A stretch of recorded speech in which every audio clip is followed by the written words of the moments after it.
Lord be with you. And with your spirit. A reading from the Holy Gospel according to Matthew. Glory to you, O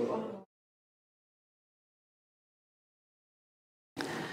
At that time, Jesus withdrew to the region of Tyre and Sidon, and behold, a Canaanite woman of that district came and called out, "Have pity on me, Lord, Son of David. My daughter is tormented by a demon."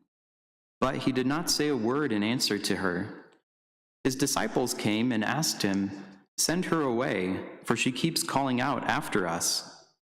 He said in reply, "I was sent only to the lost sheep of the house of Israel." But the woman came and did him homage, saying, "Lord, help me." He said in reply, "It is not right to take the food of the children and throw it to the dogs." She said, "Please, Lord, for even the dogs eat the scraps that fall from the table of their masters." Then Jesus said to her in reply, "O woman, great is your faith. Let it be done for you as you wish." And her daughter was healed from that hour. The Gospel of the Lord. Praise to you, Lord Jesus Christ.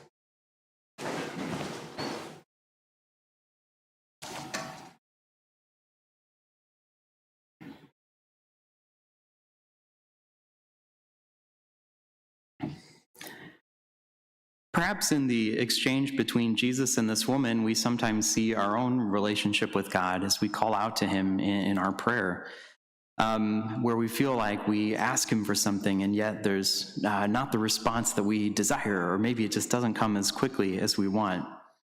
I think an important detail from this story is just to know that Jesus knew what was going to happen in advance, right?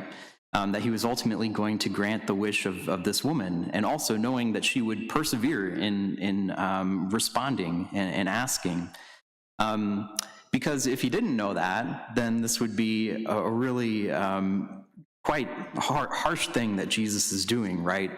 That he's telling her, no, no, no, ultimately knowing that he's going to do it, and perhaps leading her to a sense of despair. But because he knows that she's going to continue to respond, because he knows that he's ultimately going to grant her wish, we can see then what he's doing for her is drawing out her faith, drawing out her response of faith, allowing her to exercise her faith and so strengthen her faith by continuing to ask for this gift that he knows he's going to grant to her. And that can be an important thing for us to hear too. Sometimes when we ask things of God, we don't necessarily know what the right answer is, and maybe God's not answering it because he knows there's something better for us. Other times when we ask him, and maybe it doesn't come right away, but we persist in asking, as we do so, we're building up our faith, we're building up our relationship with him. Because he knows the ultimate end of it, we can trust that he's not doing it just out of spite for us, but because he's helping us to grow, because he loves us. That's behind all of our interactions with him, just as it is in the case of the gospel today.